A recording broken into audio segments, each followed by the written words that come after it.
She is nothing. She is no one. Hold her down. You are no longer my daughter. I, Alpha of Thornwood, cast you out. The crack of the whip echoed through the square. She had endured 19 years of their cruelty. But this time, they meant to break her completely. What none of them expected, what she herself could never have imagined, was that the Alpha of Iron Peak, the most feared wolf in the Northern Territories, would step out of the shadows and speak 4 words that changed everything. This one is mine. The whip found her back before the sun had even risen. Seren bit through the inside of her cheek, swallowing the scream that clawed at her throat. She would not give them the satisfaction, not today, not ever. 12 lashes for incompetence, the enforcer announced, his voice carrying across the pack square where a handful of early risers had gathered to watch. The Alpha's orders. Seren's fingers curled into the wooden posts they had bound her to, splinters biting into her palms. Her thin tunic offered no protection. It never did. She had learned years ago to wear loose clothing, fabrics that would not stick to wounds as they healed. The second lash split the air. She counted the heartbeats between strikes. 1, 2, 3. The enforcer liked to make her wait, liked to let the anticipation build until her muscles screamed from tensing. Pathetic creature, someone muttered from the watching crowd, cannot even take a beating with dignity. Seren recognized the voice. Mira, one of the kitchen workers who had once been kind to her, before the others made it clear that kindness toward the Alpha's disgraced daughter came with consequences. The third lash landed across the still raw wounds from last week's punishment. This time, a sound escaped her. Not a scream. Something smaller. A gasp that she immediately hated herself for. What was her crime this time? A younger voice, curious rather than cruel, dropped a tray during the council breakfast, spilled wine on Elder Varric's robes. 12 lashes for spilled wine? She's lucky it wasn't 20. You know what she is. What she is. Seren had heard variations of that phrase her entire life. The cursed daughter. The hollow wolf. The stain on the Vale bloodline that no amount of punishment seemed to wash clean. By the 8th lash, her vision had begun to blur at the edges. By the 10th, she could feel the warm trickle of blood running down her spine, pooling at the waistband of her trousers. By the 12th, when the enforcer finally untied her wrists and let her crumple to the ground, she could barely remember her own name. But she did not cry. She had not cried since she was 7 years old, when she learned that tears were just another weapon others could use against her. Get up! A boot nudged her ribs, not hard enough to crack bone, but hard enough to send fire through her already screaming nerve endings. You have duties. The delegation from Iron Peak arrives at midday, and the Great Hall needs to be spotless. Seren pushed herself to her hands and knees. The world tilted dangerously, but she forced it to steady through sheer will. Did you hear me, Hollow? I heard you. Her voice came out steadier than she felt. A small victory. The Great Hall. Midday. She rose on legs that trembled but held, refusing to look at the faces watching her. She knew what she would see there. Disgust, satisfaction, the particular gleam that came from watching someone lower than yourself suffer. The walk back to the servants' quarters took twice as long as usual. Every step pulled at the wounds on her back, sending fresh waves of agony through her body. But Seren had learned to compartmentalize pain, to tuck it away in a corner of her mind where it could not touch her. She had learned many things in 19 years of being Thornwood's favorite target. In the small washroom reserved for the lowest-ranking pack members, she peeled off her ruined tunic and twisted to examine her back in the cracked mirror. The reflection that stared back at her was familiar. Sharp cheekbones made sharper by meals that never quite filled her stomach, dark hair that fell past her shoulders in tangled waves, and eyes the color of moonlit silver. Pale, luminous, unsettling in their intensity. Her mother's eyes, they said. Unnatural eyes. Eyes that marked her as something other, something wrong. Seren cleaned her wounds with methodical efficiency, hissing through her teeth as the cloth dragged across torn flesh. The scars beneath the fresh cuts told a story she tried not to read. Years of punishments for crimes both real and invented. Years of being the vessel into which an entire pack poured its contempt.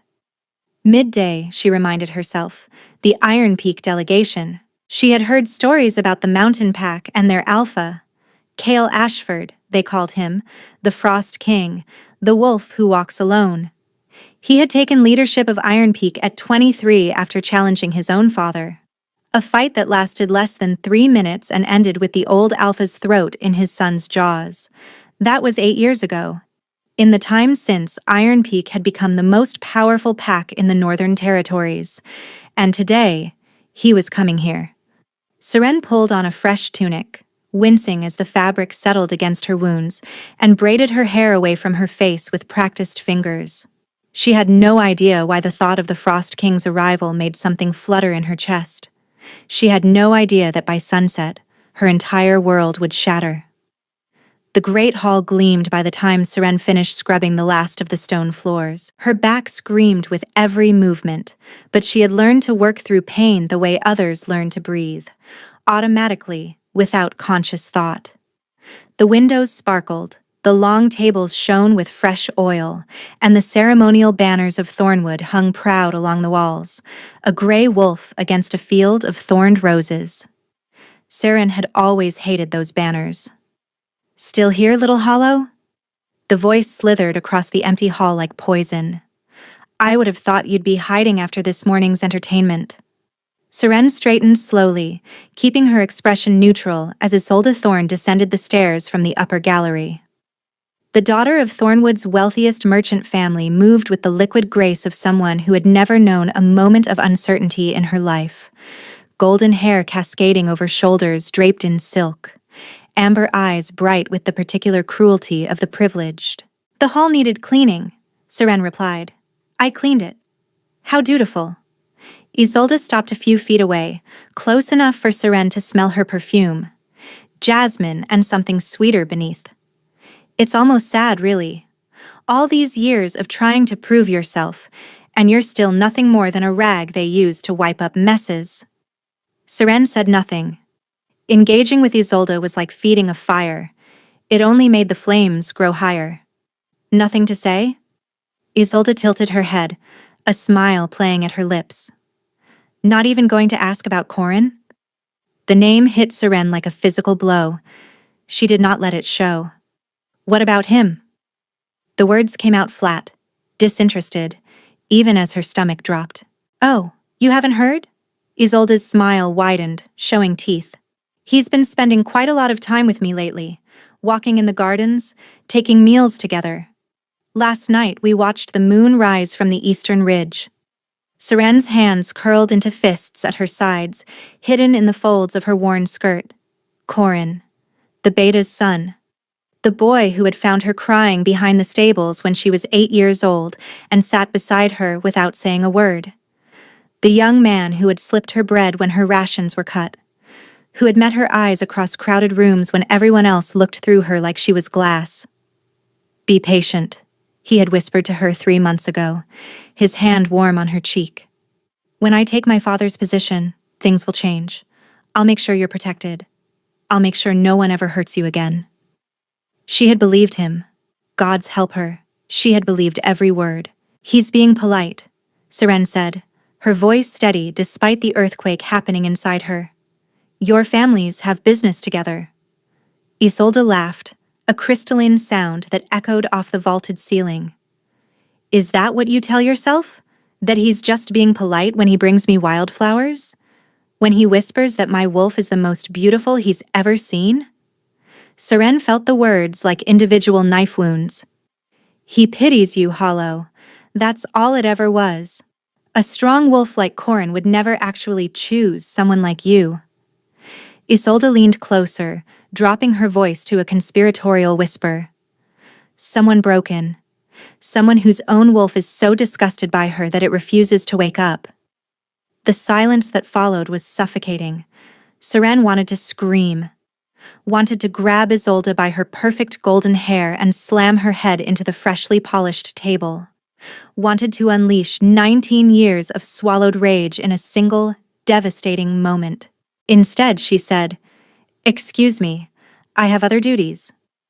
She walked past Isolde without waiting for a response, her spine straight despite the agony radiating from her wounds, her chin lifted even as her heart crumbled to ash in her chest.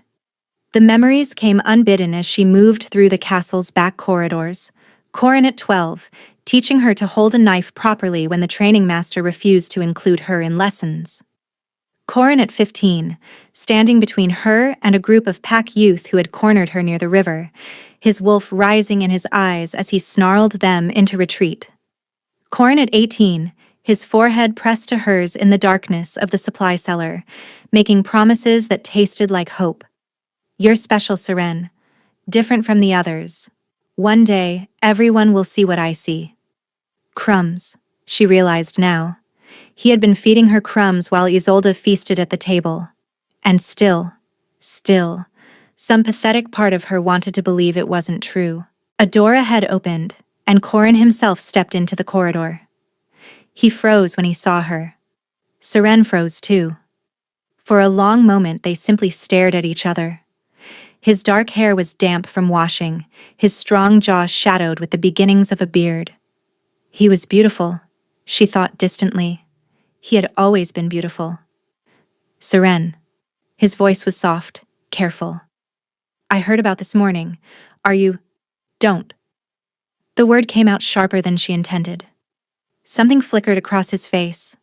Guilt, maybe? Or just discomfort.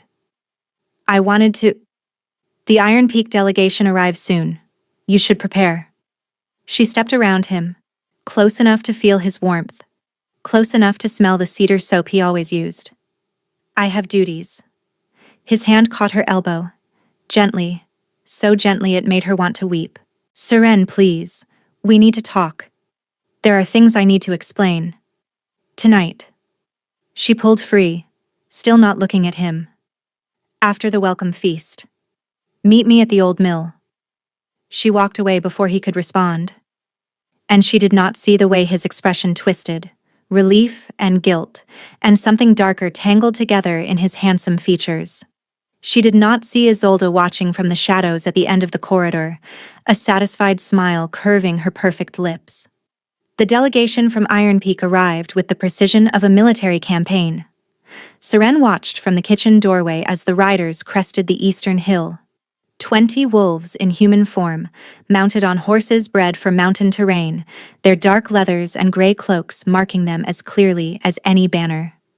And at their head, riding a stallion black as midnight, was him. Cale Ashford. Even from this distance, Seren understood why they called him the Frost King. He sat his horse with the stillness of carved ice, his presence radiating an authority that made Alpha Brennan, her father, the word still bitter on her tongue, look diminished by comparison. "Don't stare, Hollow." A cook shoved past her with a tray of bread. "He'd sooner gut you than look at you." Seren stepped back into the kitchen's shadows, but her eyes remained fixed on the approaching delegation. The Iron Peak Alpha was tall, she realized, as he dismounted in the courtyard below. Broad-shouldered beneath his traveling cloak, with dark hair that fell to his collar and a face that seemed designed to intimidate. Sharp angles, a strong jaw, and eyes that even from here appeared to absorb light rather than reflect it. He moved like a predator. Every step measured, every gesture controlled. When Alpha Brennan approached to greet him, the difference between the two men was almost laughable. Brennan with his nervous energy and too wide smile, Cale with his absolute stillness and expression of winter stone. "Seren?" The head cook's voice cracked like a whip. "Stop gawking and start serving. The welcome wine needs to go out." She grabbed the tray of goblets, steadying them against her hip, and slipped through the servants' entrance into the great hall. The space that had been empty an hour ago now buzzed with activity. Thornwood's council members had assembled in their finest clothes, their mates and children arranged in careful hierarchies designed to impress. The Iron Peak wolves stood in a loose formation near the hearth, their relaxed postures somehow more threatening than aggression would have been.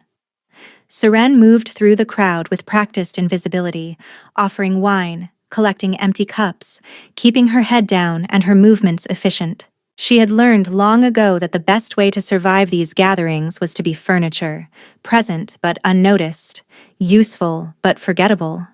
She was refilling a council member's goblet when she felt it. A weight on her skin, a prickle at the back of her neck. The unmistakable sensation of being watched. Seren glanced up, scanning the room with the peripheral awareness that years of vigilance had honed, and met eyes the color of a winter storm. Cale Ashford was looking directly at her, not through her, the way everyone else did. Not past her, as if she were simply part of the scenery. At her, with an intensity that made the air leave her lungs in a rush.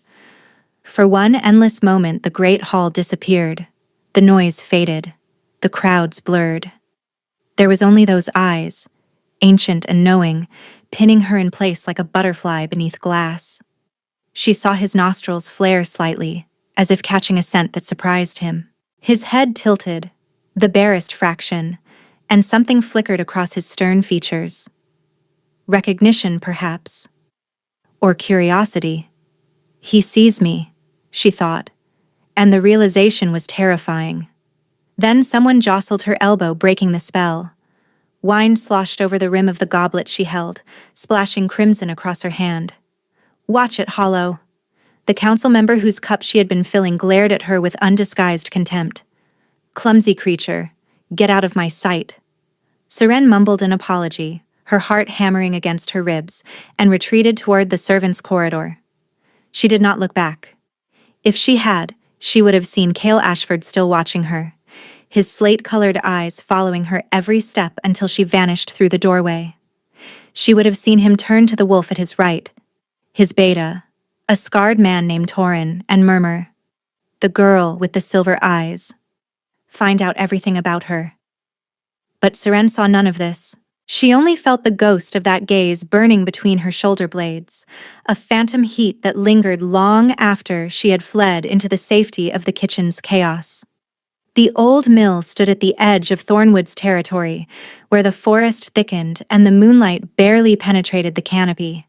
Seren arrived first, as she always did. She sat on the crumbling stone wall that had once channeled water to the wheel, her back aching despite the salve she had stolen from the healer's stores. The night air carried the scent of pine and distant rain, and somewhere in the darkness, an owl called to its mate. She heard Corin before she saw him, the familiar rhythm of his footsteps, the slight catch in his breath as he pushed through the overgrown brambles. "You came." He emerged from the shadows, his handsome face painted silver by the thin moonlight filtering through the trees. "I wasn't sure you would." "I said I would." Corin moved closer, stopping just out of arm's reach. The distance felt intentional, and Seren's pulse quickened at the realization. "About Isolde," he began. "You don't owe me explanations." The words tasted like ash. You never promised me anything official." "Seren." He closed the gap between them, his hands finding her shoulders with a gentleness that made her eyes burn. "Look at me, please." She lifted her gaze to his. "Isolde means nothing," Corin said, his voice low and fervent. "She's a political convenience. My father's idea, not mine. He thinks an alliance with the Thorn family will strengthen his position on the council." "And what do you think?"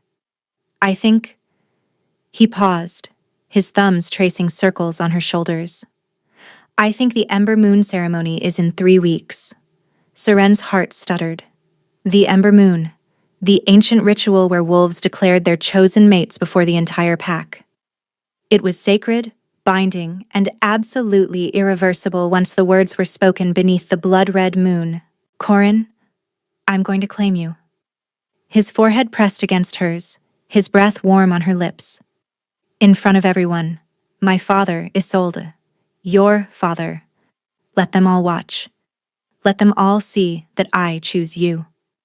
The hope that erupted in Seren's chest was almost painful. "But my wolf," she whispered. "I can't shift. The pack will never accept. They'll have no choice. His hands moved to cup her face, tilting it upward. Once I speak the words, you'll be under my protection. No more beatings. No more punishments. No more hiding who you are. Tears she had forbidden herself to shed for 12 years threatened to spill. Why? The question came out broken. Why would you risk everything for me? Corin smiled, that beautiful, devastating smile that had anchored her through years of darkness. Because you're the only real thing in this entire pack, he said. Because when I look at you, I see someone who should have broken 1,000 times but didn't. Because He swallowed hard. Because I love you, Seren.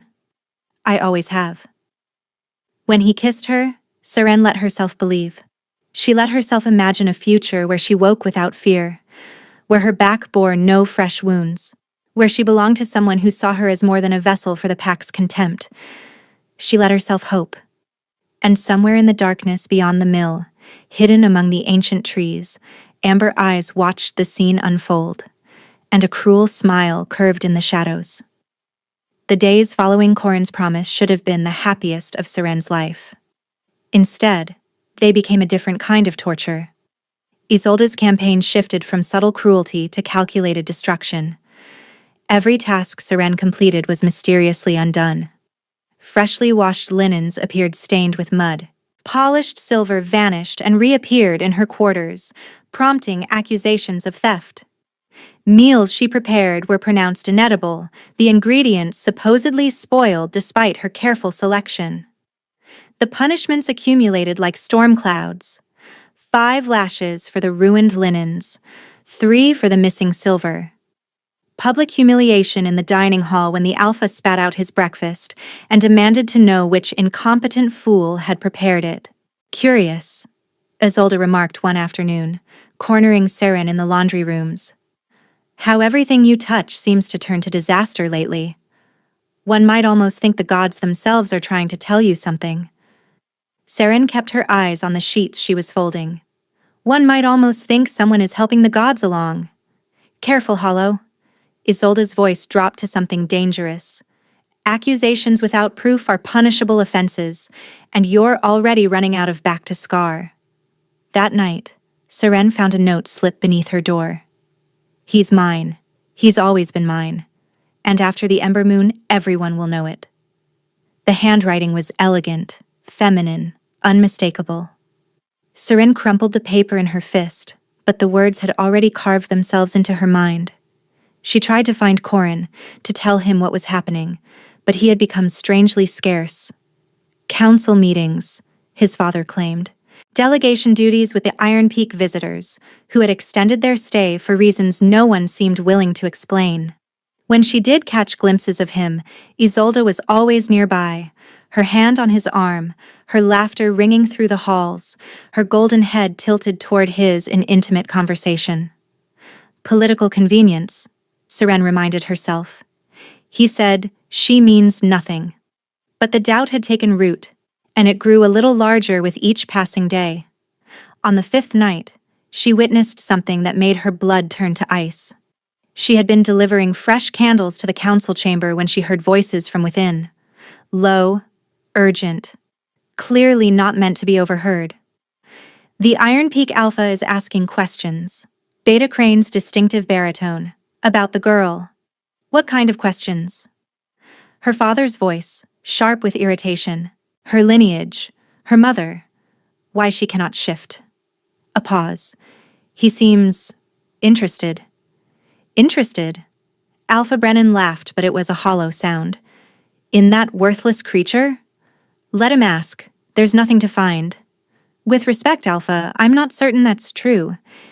If he discovers, he won't. Her father's voice turned to steel. And if he does, we'll deal with it the same way we dealt with her mother. Now leave me. I need to think. Seren pressed herself against the wall, her heart pounding so loudly she was certain they would hear it. Her mother, her lineage. What had they done to her mother? She had been told her mother died in childbirth, that the strain of bringing a defective, wolfless pup into the world had been too much for her body to bear. But that conversation suggested something else entirely, something far more sinister. Serene found herself drawn to the castle's northern terrace in the hours before dawn. It was the only place in Thornwood where she could breathe, a forgotten overlook where crumbling stone met open sky, where the weight of the pack's hatred felt lighter somehow. She went there to think, to remember who she was beneath the scars and the silence. She did not expect to find someone already there. Cale Ashford stood at the terrace's edge, his dark silhouette carved against the pre-dawn gray. He did not turn when she approached, though she knew, somehow, impossibly, that he had sensed her presence long before her footsteps reached his ears. "You should not be here." His voice was deeper than she had imagined, roughened by something that sounded like disuse. "A servant wandering the castle at this hour invites suspicion." Seren stopped several feet away, her pulse racing. "I could say the same for visiting alphas." Something shifted in his posture, not quite a laugh, but close. "I do not sleep well in unfamiliar territory." He turned his head slightly, just enough that she could see the sharp line of his jaw. "And you? What keeps you from your bed?" "Everything," she wanted to say. "Fear. Hope. The promise of a man I'm terrified to trust and questions about a mother I never knew." Instead, she said, "The same." Silence stretched between them, but it was not uncomfortable. It felt almost natural, like the quiet between two people who understood that words were not always necessary. "You are the Alpha's daughter." It was not a question. "In blood only." "Blood is not nothing." His ash-colored eyes found hers, and she felt that same strange recognition from the Great Hall. Some wolves carry more in their veins than they know. Seren frowned. "What do you mean?" But Cale did not answer directly. Instead, he turned fully to face her, studying her with an intensity that made her skin prickle. "The wolves who call you hollow," he said slowly. "Have they ever considered that some creatures simply wait for the right moment to emerge? My wolf never woke. I'm broken. Broken." He repeated the word as if tasting something bitter. "I have watched many wolves in my years as Alpha. The ones who rise fastest are not always the strongest. They are simply the most desperate to prove themselves. The ones who endure, who survive when all logic says they should not, are different. They carry something that cannot be taught or trained." "And what is that?" "Purpose." He studied her for a long moment. "You have endured much, Seren Vale. More than most would survive. Have you never asked yourself why?" The question burrowed into her chest and lodged there like a splinter. "I should go," she heard herself say. "The kitchens will need—" "The Beta's son." Kyle's voice stopped her mid-turn. "Corin Crane. You trust him." It was not a question. "He's going to claim me." The words came out defensive, at the ember moon. Cale said nothing. But his silence was heavy, weighted with something that felt dangerously like pity. "He loves me," Seren added, hating how small her voice sounded. The Alpha of Iron Peak studied her for a long moment. When he spoke again, his voice was softer, almost gentle, though the word felt wrong applied to a man like him. "I have learned, in my years of leading wolves, that love is not measured by what people say in darkness." He stepped past her, close enough that she caught his scent, pine and wood smoke and something wild beneath.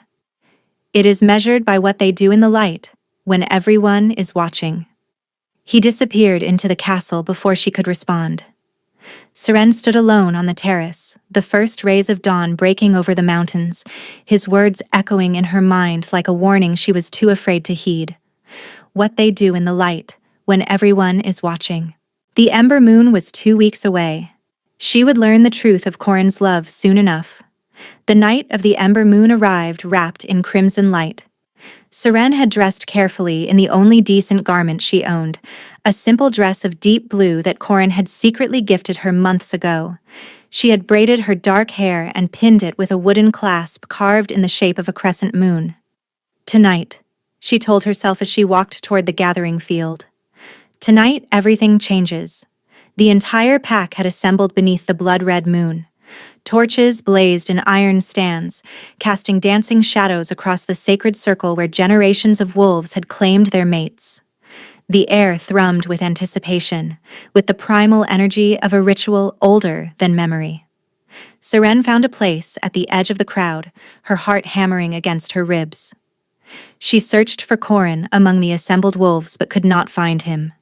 "He'll be here," she assured herself. He promised. Alpha Brennan stepped into the sacred circle, his voice booming across the field. "Under the light of the ember moon, we gather to witness the bonds that will shape our pack's future. Let those who wish to claim step forward and speak." One by one, wolves entered the circle. Seren watched as couples formed, some expected, others surprising. Each declaration was met with howls of approval, with the ancient blessing that sealed two lives together. The crowd began to thin. Seren's palms grew slick with sweat. "Where is he?" And then she saw him. Corin emerged from the crowd, his dark hair gleaming in the torchlight, his jaw set with determination. Seren felt her breath catch, felt hope surge through her veins like wildfire.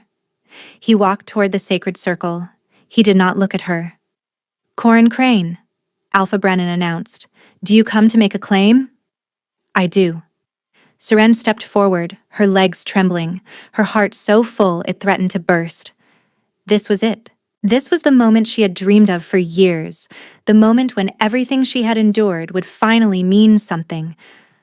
"I claim Isolde Thorn as my chosen mate." The words did not register at first. Seren stood frozen, one foot still raised to step forward, her mind refusing to process what her ears had just heard.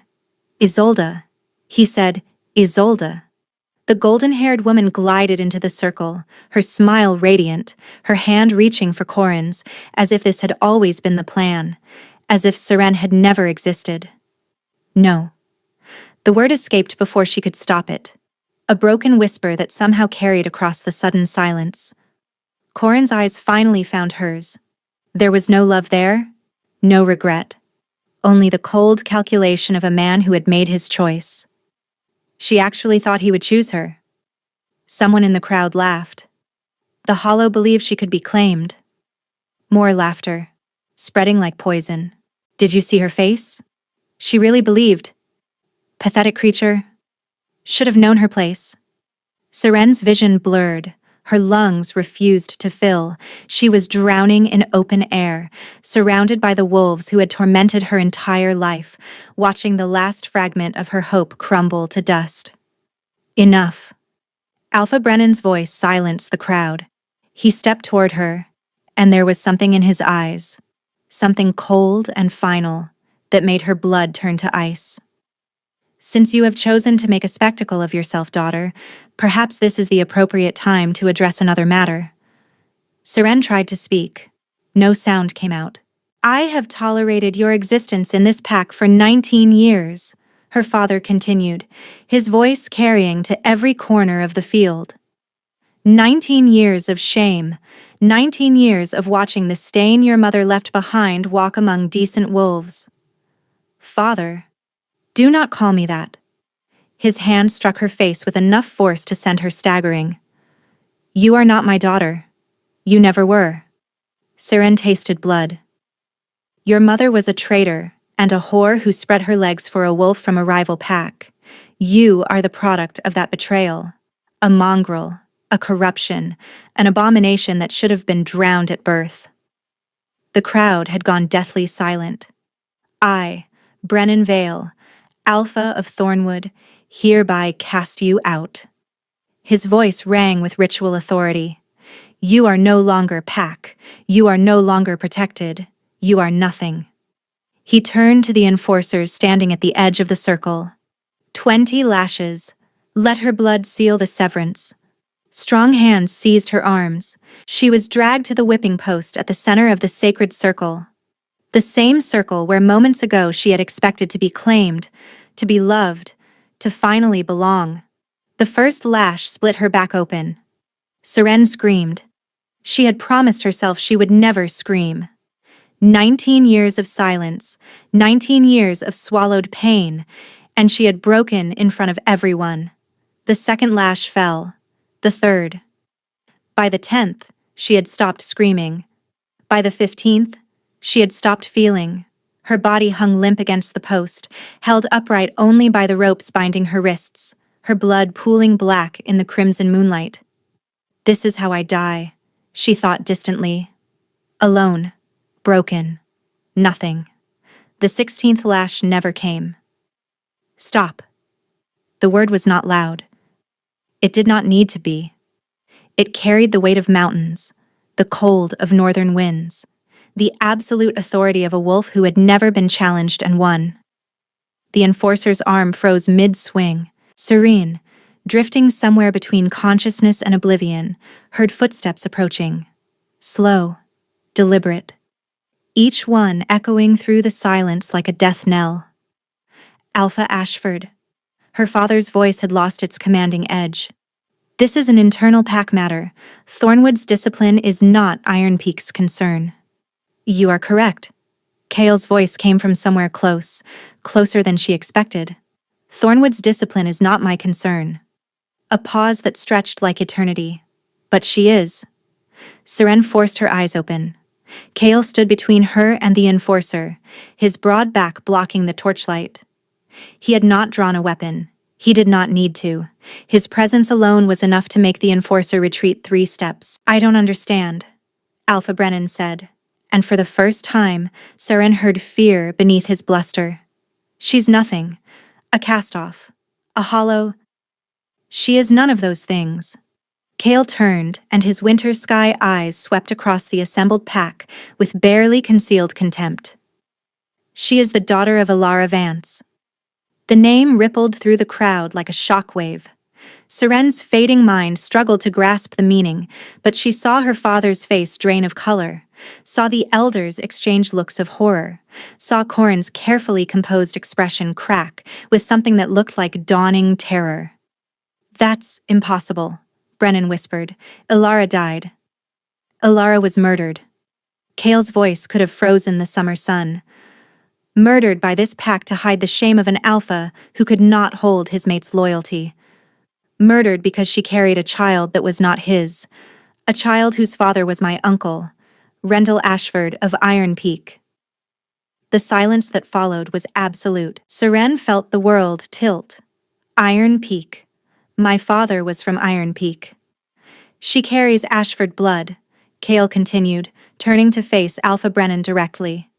Which means every scar on her back, every lash she has endured, every humiliation you have heaped upon her is a blood debt owed to my pack. He let the words settle. Then he moved. His hands were gentle, impossibly gentle, as he cut the ropes binding her wrists.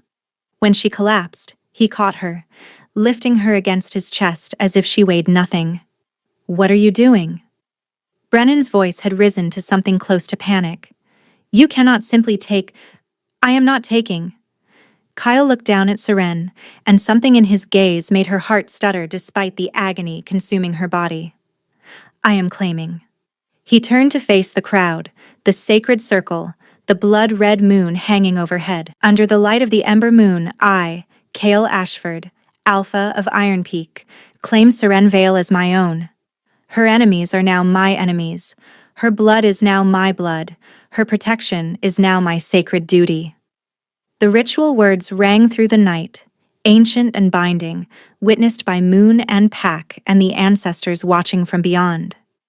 Any who challenge this claim, Kale added, his voice dropping to something deadly, may step forward now. No one moved. No one breathed. And then Kale spoke again, his words carrying across the field like a blade. This one is mine. Seren, cradled against the chest of a man she barely knew, looked up at his face, carved from stone, terrible in its beauty, and saw something she had never seen directed at her before. Certainty. He had chosen her. Not out of pity, not out of convenience. He had claimed her before the entire pack, knowing what it would cost, knowing what it would mean. Hold on, he murmured, low enough that only she could hear. I have you now. Seren's eyes closed, and for the first time in 19 years, she let herself fall. Seren woke to the scent of pine and mountain air. She lay in a bed softer than anything she had ever known, wrapped in furs that held the warmth of a fire she could hear crackling nearby. Her back ached, but distantly. A healer's touch had been there, drawing out the worst of the pain. The room around her was unlike anything in Thornwood. Stone walls carved directly into the mountain, windows that looked out onto snow-capped peaks and endless sky, tapestries depicting wolves running beneath silver moons. Everything here felt ancient and powerful, as if the mountain itself was watching over her. "You've been unconscious for 2 days." She turned her head and found Kale seated in a chair beside the bed. He looked different in the morning light, less the terrifying Alpha, more the man beneath. There were shadows under his eyes that spoke of sleepless nights. "Where am I?" "Iron Peak, my personal quarters." He leaned forward, resting his elbows on his knees. "The healer says you'll recover fully. She was surprised at how quickly your wounds are closing, said she's never seen anything quite like it. The scars will remain, but the damage was not permanent." Seren pushed herself upright, wincing at the pull of healing skin. "Why did you do it?" "I told you. You carry Ashford blood." "That's not why." She held his gaze, searching for the truth beneath his carefully composed expression. "You could have demanded reparations. You could have used my existence as leverage against Thornwood. You didn't have to claim me." Kale was silent for a long moment. "No," he finally admitted. "I did not have to." "Then why?" He rose from the chair and moved to the window, his back to her. Beyond the glass, snow-capped peaks stretched toward a sky so blue it hurt to look at. "I have watched you for weeks," he said quietly. "I watched you endure humiliation without breaking. I watched you serve the wolves who tormented you with dignity they did not deserve. I watched you hope for a future with a man who was never worthy of you." He turned, and his eyes found hers. "And I watched you stand alone in that circle, bleeding and broken, and still refuse to beg." Seren felt something warm bloom in her chest. "You asked me once what keeps me from sleep," Kale continued. "The answer is simple. I have led my pack for 8 years. I have made every decision alone. I have trusted no one completely." A pause. "Until I saw you on that terrace, speaking truth to a stranger as if the consequences did not matter.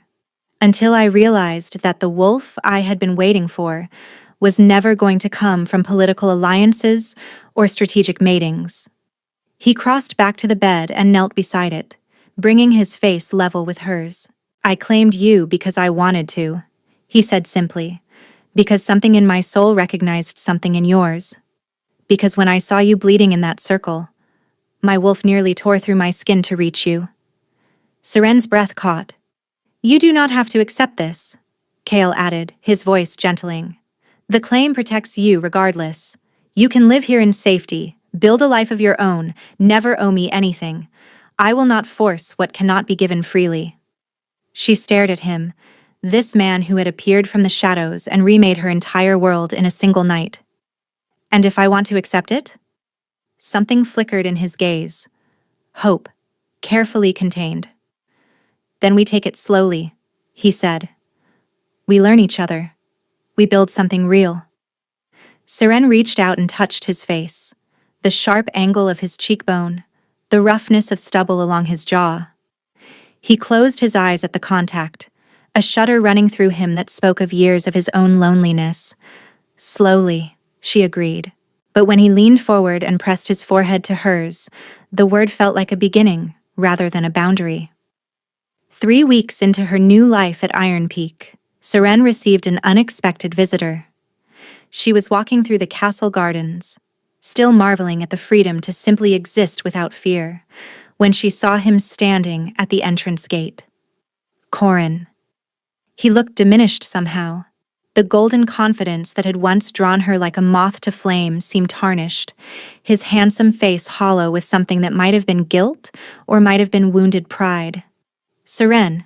He stepped forward, but stopped when two Iron Peak guards materialized at her sides. "I need to speak with you.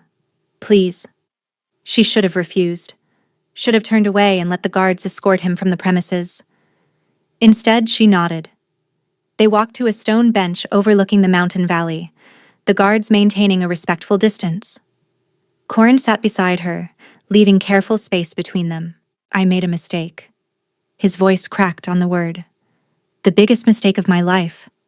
Seren said nothing.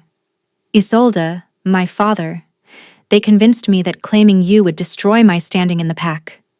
That you would drag me down. That our children would be—" He stopped, swallowing hard. "I was a coward. I know that now." "You knew it then," Seren said quietly. "You simply chose to be one anyway." He flinched as if she had struck him. "I loved you." The words came out desperate, raw. "I still love you. When I saw what they did to you, when I watched you bleeding in that circle, I wanted to stop it. I wanted to save you." "But you didn't." "No." His head dropped. "I didn't." Seren looked at him, really looked, and felt something strange settle in her chest. Not anger, not even pain. Just a quiet, final clarity. "I spent 10 years loving you," she said. 10 years believing that your crumbs were enough, that one day you would be brave enough to choose me in the light. I built my entire future on the foundation of your promises." She stood, looking down at the man who had once been the center of her world. "But you were never going to choose me, Corin, not because of politics or your father or Isolde. Because choosing me would have required you to be something you're not." She paused. "Someone who fights for what they want instead of taking the easy path. Seren, please, I forgive you." The words surprised her even as she spoke them. "Not because you deserve it, but because I refuse to carry the weight of hating you. But we are finished. We were finished the moment you spoke Isolde's name in that circle." She turned to walk away. "He'll never love you." Corin's voice had turned bitter, desperate. "The Frost King doesn't love anything. He claimed you for politics, for blood debt, for—" "He claimed me because he chose to." Seren looked back over her shoulder. "That's the difference between you and him, Corin. He didn't need a reason. He simply decided I was worth the risk." She walked away without looking back. That night, Seren went to Kale's chambers. She did not knock. She simply pushed open the door and found him standing before the fire, shirtless, his muscled back painted gold by the flames. Scars crisscrossed his skin. Old wounds from battles she did not know, from a life she had yet to learn. He turned at her entrance, surprise flickering across his features before settling into something more guarded. "Seren, is everything—" She crossed the room in 3 strides, grabbed his face in both hands, and kissed him. For one heartbeat, he was still. Then his arms wrapped around her, crushing her against his chest, and he kissed her back, with a ferocity that stole the breath from her lungs. This was not gentle. This was not slow. This was years of loneliness colliding, 2 broken souls recognizing in each other something they had never found anywhere else. His hands tangled in her hair, her fingers traced the scars on his shoulders, each one a story she wanted to know. When they finally broke apart, both gasping for air, his forehead dropped to hers. "Seren, I'm done being patient." Her voice came out rough, hungry. "I'm done being careful. I spent my entire life waiting for permission to exist, to hope, to want. I'm finished waiting."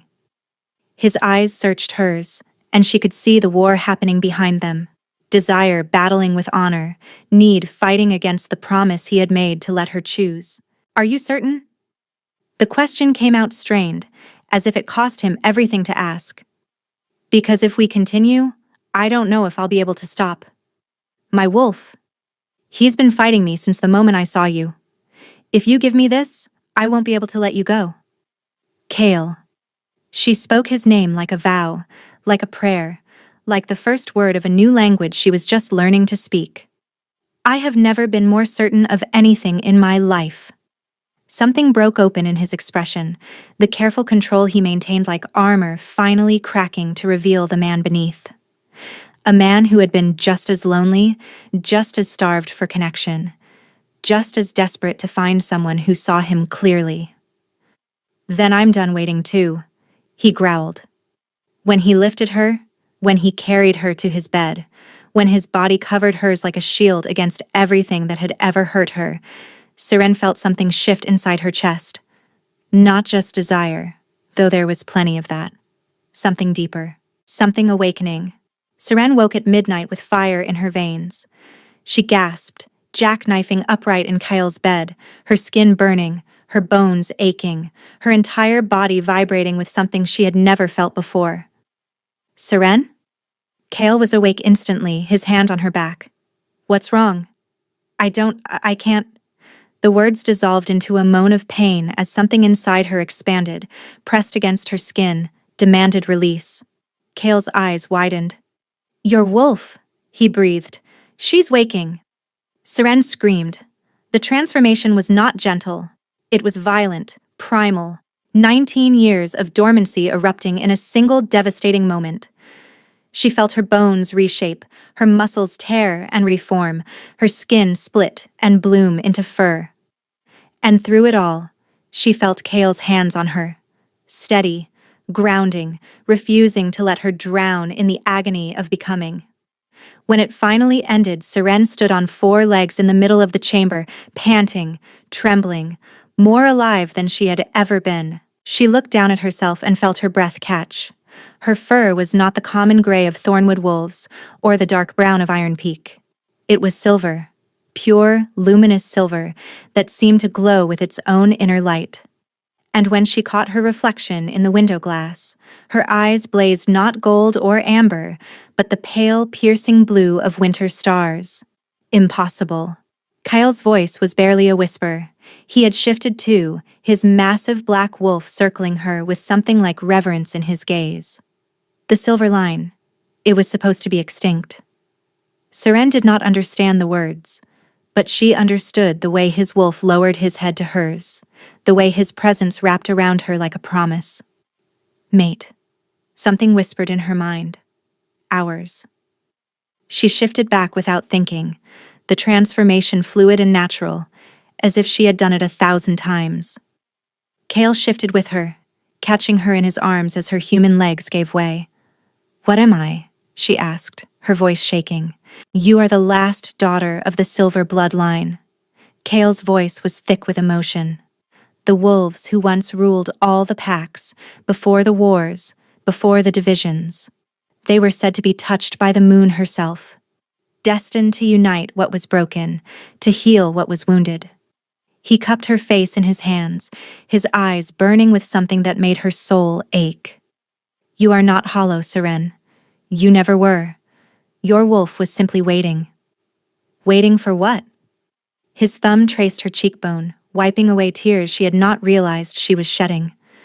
For a bond strong enough to wake her, for someone who saw you clearly enough to call her forth. A ghost of a smile crossed his features. "For me, I think?" Seren felt more tears slide down her cheeks, the first tears she had shed in 12 years, the first tears that were not born of pain, but of joy. "I love you." The words came out broken, raw, absolutely true. "I think I've loved you since that night on the terrace, when you saw me instead of through me." Kyle pressed his forehead to hers. "I have loved you longer," he murmured. "Since the first moment I watched you rise from the training ground dirt, bloody and beaten and absolutely refusing to stay down. Since the first time I saw the fire in your silver eyes that everyone else was too blind to notice." He kissed her then, soft, reverent, a seal on everything they had survived to find each other. The declaration ceremony took place beneath the full moon, 1 month later. Every alpha in the Northern Territories had been summoned to witness. They gathered in Iron Peak's Great Hall, a vast cavern of stone and firelight carved into the heart of the mountain, to see what many had dismissed as impossible. Seren stood beside Kale, dressed in silver and black, her dark hair unbound and flowing past her shoulders. The scars on her back were hidden beneath fine fabric, but she no longer felt shame about them. They were proof of what she had survived, proof that she was unbreakable. "Let it be known," Cale's voice rang through the hall, "that Seren Ashford, born Seren Vale, carries the blood of the Silver Line. She is my mate, my equal, and the future mother of my heirs." The crowd stirred with whispers, with shock, with the dawning realization that everything they thought they knew had been wrong. "Let it also be known," Cale continued, his eyes finding the delegation from Thornwood, Alpha Brennan, pale and diminished, Corin, hollow-eyed beside a bitter Isolde, "that any who question her place at my side are welcome to challenge me directly." No one stepped forward. No one dared. Seren looked out at the assembled wolves, the powerful, the proud, the ones who had mocked her, beaten her, cast her out as worthless, and felt something settle in her chest. Not vengeance, not triumph. Peace. She had spent 19 years believing she was broken, believing she was nothing, believing that love and belonging were for other people, better people, people whose wolves answered when called. She had been wrong. The moon had simply been waiting for the right moment to show her who she really was. Cale's hand found hers, warm and steady. "How do you feel?" he murmured, low enough that only she could hear. Seren looked up at him, her mate, her alpha, the man who had seen her when no one else would, and smiled. "Whole," she said. "For the first time in my life, I feel whole." Above them, through the great hall's open roof, the full moon blazed silver against the endless dark. And somewhere deep inside Seren's chest, her wolf lifted her head and howled.